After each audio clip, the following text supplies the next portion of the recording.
Now then, it's Fizzy B, Air Guns and Stuff Yorkshire, and today we've got a two-part episode.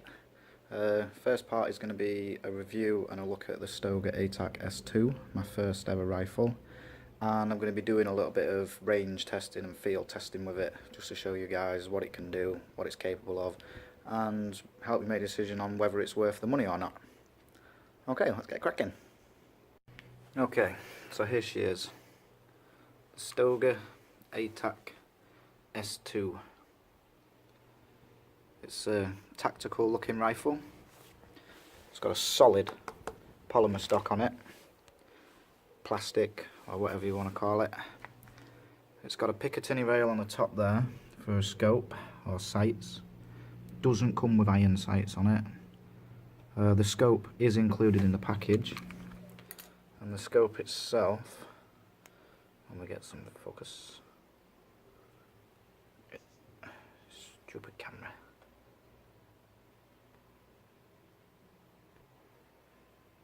So the scope itself is a 4 by 16 by 40, and it has got adjustable parallax on the front. To be included in the price, this scope is actually a pretty good scope. It's got a very bold reticle on it. It's not half mil dot, it's only mil dot. But with this rifle, you're probably only going to be shooting short to mid-range anyway. On the side here, you've got Picatinny rails. They're fitted as standard on both sides, and the package does include the bipod. It also came with a slip, but I gave that away to a friend who really needed one, and I bought something a little bit more tactical just to cart stuff about in, but a very good slip for this gun. And what you will find is it's quite long. It's actually 110 centimeters long, so you'll probably struggle to find something to put it in. Talking about its length, it is a break barrel from here, and then it is moderated from about here, I'm led to believe. But this plastic grip is actually really good for cocking. Makes it really positive, really easy to do.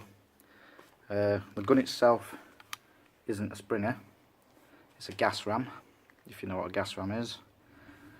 Or if you don't know what a gas ram is, instead of using a spring, you use a nitrogen filled chamber, and then that's compressed for when you pull the trigger. It decompresses, pushes a plunger, fires the pellet down the barrel, puts a hole in its target. It has got a 2-stage adjustable trigger. I've got this set up quite well. I did modify it myself. If you've seen in another video, I do explain how I've modified it. That's the first stage there. It's quite long, and then there, that is the second stage, and it's literally just a touch for it to go off. Downside to this rifle, the only bad thing that I can find about it, as soon as you cock the barrel, that little thing pops out, and then if you forget and you take your shot opportunity, it don't go off, and you have to struggle to turn it off, which makes a loud noise, and then fire. And if you're hunting, that could scare something away. So the only downside to this rifle. And sometimes with certain pellets, they do tend to spin. I've found the Crossmans are quite good. They don't really spin out of it. This one's in 2.2, by the way. I'm led to believe you can get it in 1.77 as well, but I'm a 2.2 guy at the minute. So I think I've mentioned pretty much everything about it. Yeah, I have.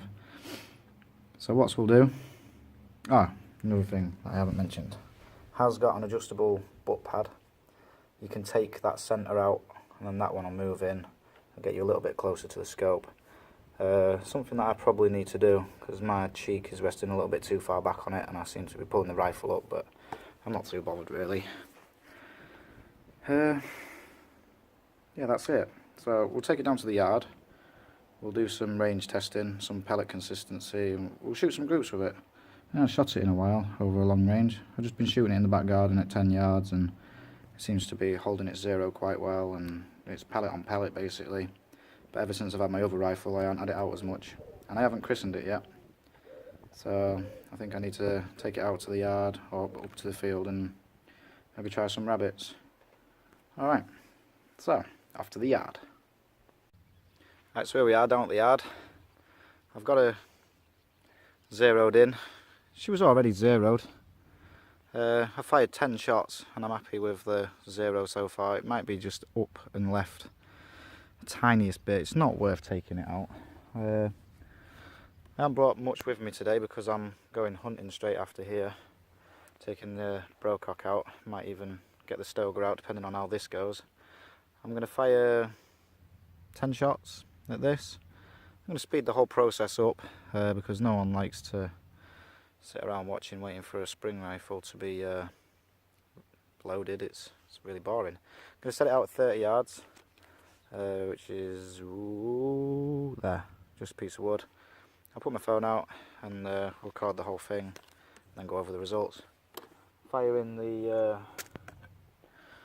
Cosman Premiers to begin with, and then maybe I'll try something different. I've got some Barracuda Match, Bisley Superfields, some Premier Hollow Points, and some Field Target Trophies with me. I've also got some JSBs and Air Arms, which are the same thing. So I'm happy with these anyway so far. I'm not really going to bother changing them. It's a Springer gas ram, so any imperfections really are due to recoil and shooter. So let's get it out. Okay, I've got the target set up there.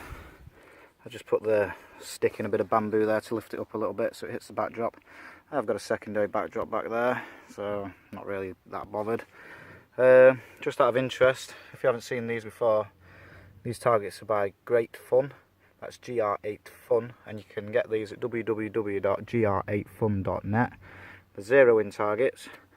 I have done a review on them if you'd like to check it out, and there is a pellet drop-off target on the back there with some measuring guides just to show you how much your pellet drops off at different ranges. But enough of that. I'll get the camera set up on the tripod.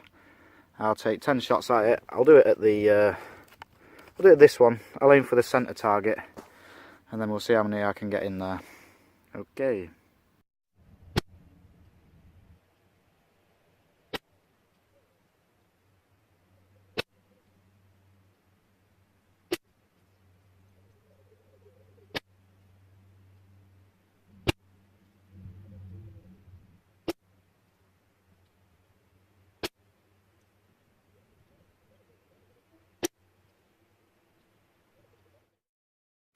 Okay, a little bit of unreliability from the target there. There's the result. 1, 2, 3, 4, 5, 6, 7, 8, 9, 10. I was aiming at the centre one for all of those, and it looks like I've been playing around the board. These are an inch target with about a 5mm gap between them, so effectively they're about 5.5 centimetres in between the two, which is about, from that bottom left one to the top right one there, you're talking a 2-inch group, 30 yards. It's not very good. I wasn't taking my time, and I haven't fired a recoiling gun in a while, so it may be down to me, but that is probably the result you're going to get with this gun. I'm not going to sugarcoat it. It was only 200 quid, and that included a bipod, a scope and a bag. I'm going to see if I can do any better, because that was 10 shot group I shot before on the right there, and that's the one that I've just shot, and the other one is a little bit tighter, so I'll maybe put a bit of time in. I'll shoot a few more shots off, and then I will give it another go just to see how things go, but I'm not promising anything, so watch your space.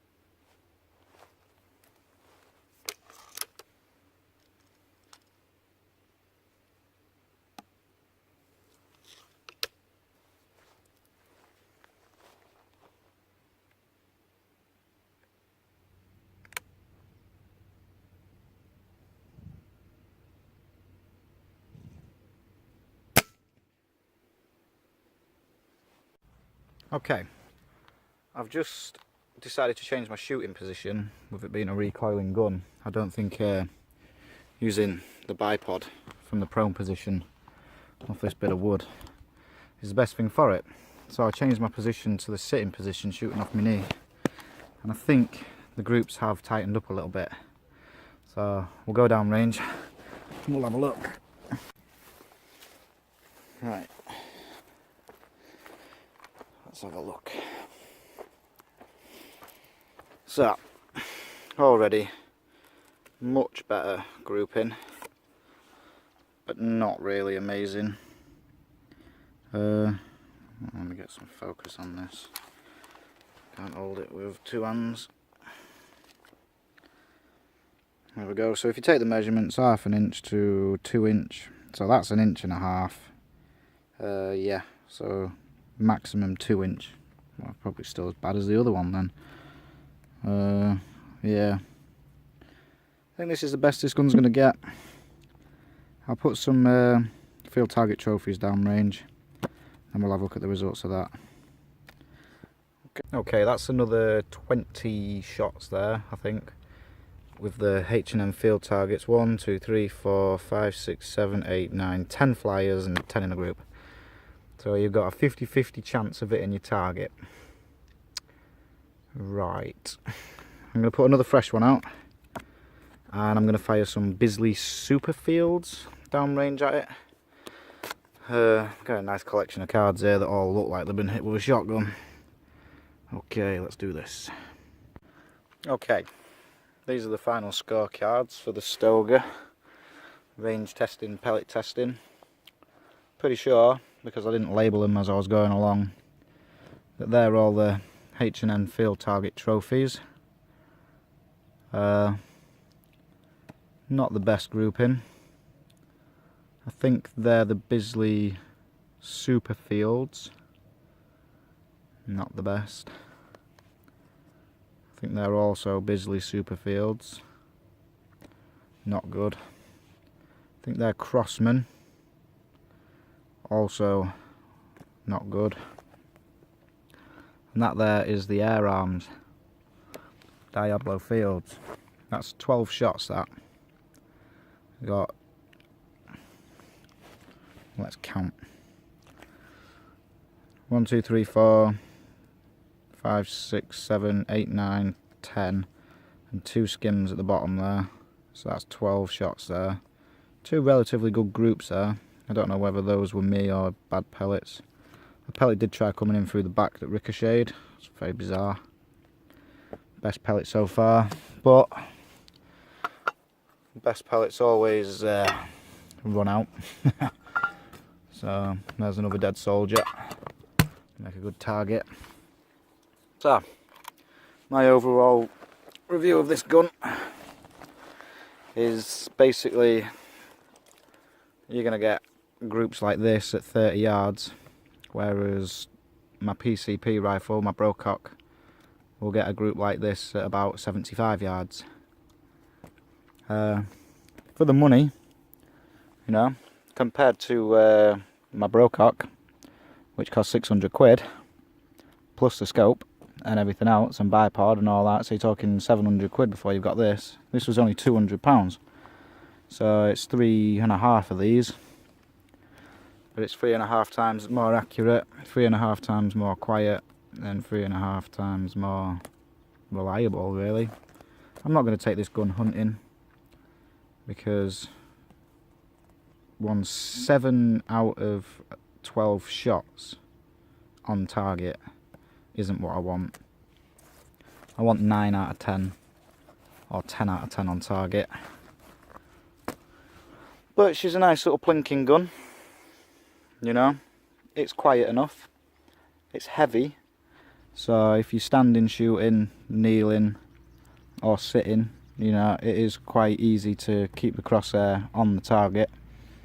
But all that realistically is pointless if the pellet isn't going to hit the target by the time it gets down there. So this has been my overall review and pellet testing, range testing of the Stoeger A-tac S2. It's getting dark now, sun's starting to go down over there. So that tells me it's perfect rabbiting time. I'm going to wait for a friend, and then we're going to go and do some dusk shooting and a bit of red light lamping. I might make a short video on that, stay tuned. It's not going to be nothing in depth, it's just going to be what we're doing. But if you're looking for a cheap rifle that's got a scope on it and a bipod, the Stoeger A-tac S2 is good up to about 30 yards, which in perspective is down there, and it'll easily hit a Coke can every time. You know, if you want to plink with it, if you want to shoot big targets, like maybe birds or something like that, wood pigeons at 30 yards, go for it. You know, it's going to hit the body. You know, you're going to get maybe heart and lung shots or spine shots almost every time. Look at that compared to the size of a pigeon. You know, you're going to hit it somewhere. So, alright, thanks for watching. See you, bye.